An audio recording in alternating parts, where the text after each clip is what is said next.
ஆண்டவருடைய பிள்ளைகளாகிய உங்கள் ஒவ்வொருவருக்கும் எங்கும் நிறைந்தவர் ஒளித்தின் சார்பாக வாழ்த்துக்களும் பிரார்த்தனைகளும்.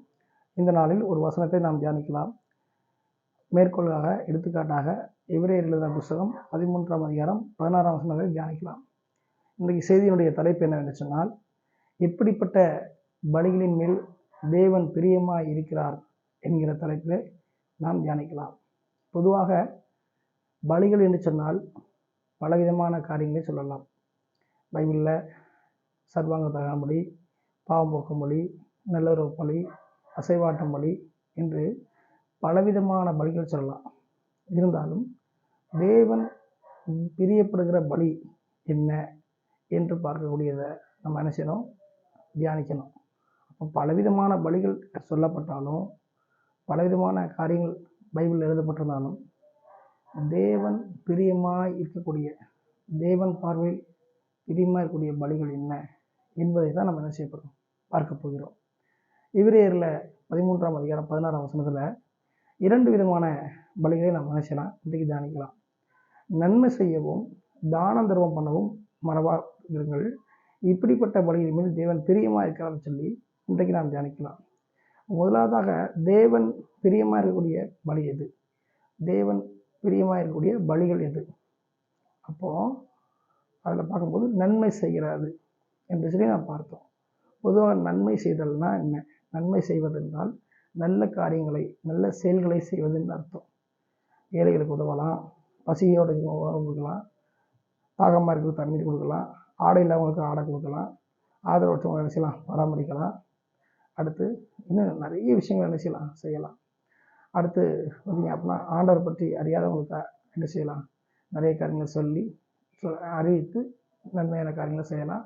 அடுத்து கஷ்டப்பட்டவங்களுக்கு உதவி செய்யலாம், ஏழைகளுக்கு என்ன செய்யலாம், அவங்களுக்கு ஒரு பக்க பலமாக இருக்கலாம்.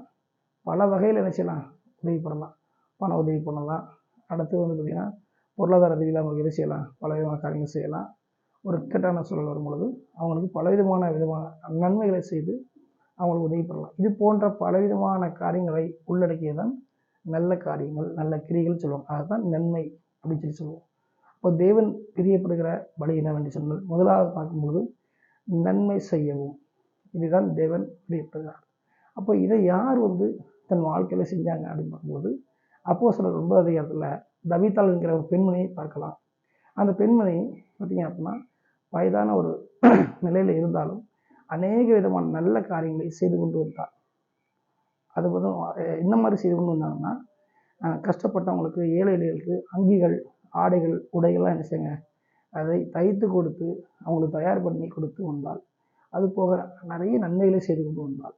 அப்போது அப்படிப்பட்ட ஒரு நாளில் செய்து கொண்டு வர சூழ்நிலையில் திடீர்னு மரித்து போய் என்ன செய்யறா போகிறாங்க. அநேகர் என்ன செய்கிறாங்க, அழுகுறாங்க, வேதனைப்படுறாங்க. அப்போ பேதுருங்கிற தேவனுடைய பிள்ளை சீஷர் அவருக்காக ஜெபம் பண்ணி அவர் என்ன செய்கிறார், உயிரோடு எழுப்புகிறார். அப்போ உயிரோடு எழுப்பி தேவனுடைய நாமத்தை மகிமைப்பட முடியாத ஒரு காரியத்தை அங்கே செய்கிறாங்க. அப்போது அங்கே பார்த்தீங்கன்னா என்ன சொல்ல, விதவைகள் எல்லாரும் அங்கே சொல்கிறாங்க, இவள் உயிரோடு இருக்கும் பொழுது என்னென்ன நன்மைகளை செய்தால் சொல்லி எடுத்துக்காட்ட சொல்கிறாங்க.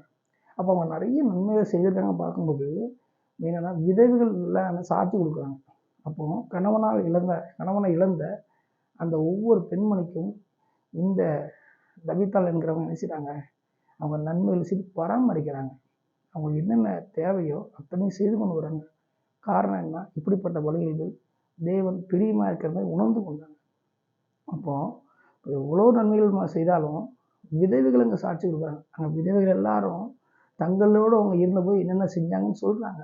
அப்போ அந்த விதவைகள் நன்மையை அவள் மூலமாக பெற்றுக்கொண்டாங்க. தபீத்தாள் நன்மை பெற்றுக்கொண்டபடினால் அந்த காரியங்கள் சாட்சியாக சொல்கிறாங்க. அப்போ தபீத்தாள் பெண்மணி என்ன செய்கிறாங்க, நன்மை செய்தால் தேவன் பிரியப்படுவார்ன்றத அதை உணர்ந்திருந்தாங்க. இரண்டாவதாக தான தர்மம் பண்ணவும் மறவாதிருங்கள்னு சொல்லி பார்க்குறோம். அப்போ தான தர்மம் பண்ணது அது ஒரு பலி. பழைய ஏற்பாட்டு நாட்களில் ஒரு ஆடையோ, ஒரு காளையோ, ஒரு மாடையோ அதை வெட்டி பலி செலுத்துவாங்க.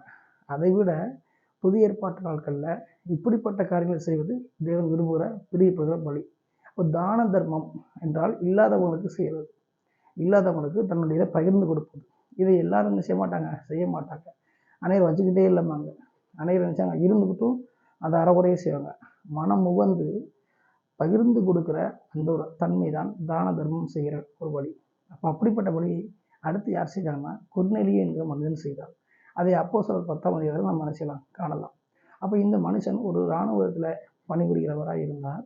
இருந்தாலும் தேவ பக்தியுள்ளவராக இருந்து மிகுதியான தான தர்மங்களையும் ஜெபங்களையும் ஏறெடுத்து வந்தார். அப்போ அப்படிப்பட்ட ஒரு நபரை தேவன் சந்தித்து தூதனை அனுப்புகிறார். அப்போ அந்த தான தர்மத்தை தேவன் பிரியப்படுகிறார், அதை விரும்புகிறார், அதை உணர்ந்தவராக மிகுந்த தான தர்மத்தை என்ன செய்கிறார். ஆதரவற்றவங்களை ஆதரிக்கிறது, இல்லாதவங்களுக்கு பகிர்ந்து கொடுக்கிறது, எல்லாரையும் சமநிலையில் நடத்துகிறது, இது போன்ற காரியங்களை செய்து அவர் தேவனுடைய பிரியத்தை பெற்றுக்கொண்டார். ஆகவே தேவன் தூதனை அனுப்பி அவரோடு இடைபெறுகிறார். இதை நம்ம இதில் பார்க்கலாம். ஆகவே இப்படிப்பட்ட நன்மை செய்கிறதும் தான தர்மம் பண்ணுகிறதும் இந்த 2 விதமான பலிகளில் தேவன் பிரியமாயிருக்கிறார். எனவே இதை கேட்கிற தேவ பிள்ளைகளே, அன்பான தேவ ஜனமே, ஒவ்வொரு வாலிபர் சகோதர சகோதரிகளே, நம்ம அநேக காரியங்களை செய்தால், ஊழியம் செய்தாலும், ஜெபித்தாலும், பலவிதமான காரியங்கள் செய்தாலும் பெரிய விஷயம் இல்லை. தேவன் பிரியப்படுகிற பலிகள் எது, அதை நாம் செய்து கொண்டிருக்கிறோமா என்பதை புரிந்து கொள்ள வேண்டும். தவித்தாள் என்கிற பெண்மணியும் கொர்நேலியு என்கிற அந்த அதிகாரியும் அதை புரிந்து உணர்ந்து கொண்டார்கள், செய்தார்கள். ஆகவே இதை கேட்கிற பார்க்கிற ஒவ்வொரு தேவ பிள்ளைகளும், ஊழியக்காரர்கள் யாராக இருந்தாலும், அதிகாரிகளாக இருந்தாலும் சரி, எப்படிப்பட்டவர்களாக இருந்தாலும் சரி, தேவன் பிரியப்படுகிற பலி எது என்பதை உணர்ந்து புரிந்து நாம் செயல்பட வேண்டும். அப்படி செயல்படும் பொழுது கர்த்தர் என்ன செய்கிறார், ஒரு சிறப்பான ஒரு ஆசீர்வாதத்தை நம் வாழ்க்கையில் வைத்து நம்ம எல்லாருக்கும் முன்பாக தனியாக ஒரு தனிப்பெரும் நபராக நம்மை ஜனங்கள் காணபடி நிலைநிறுத்துவார். ஆகவே இந்த வார்த்தை கேட்கிற ஒவ்வொருவரும் இதை உணர்ந்து புரிந்து செயல்படும்படியாக உங்கள் ஒவ்வொருவரையும் எங்கும் நிறைந்தவர்களையும் வாழ்த்துகிறது. ஆமென்.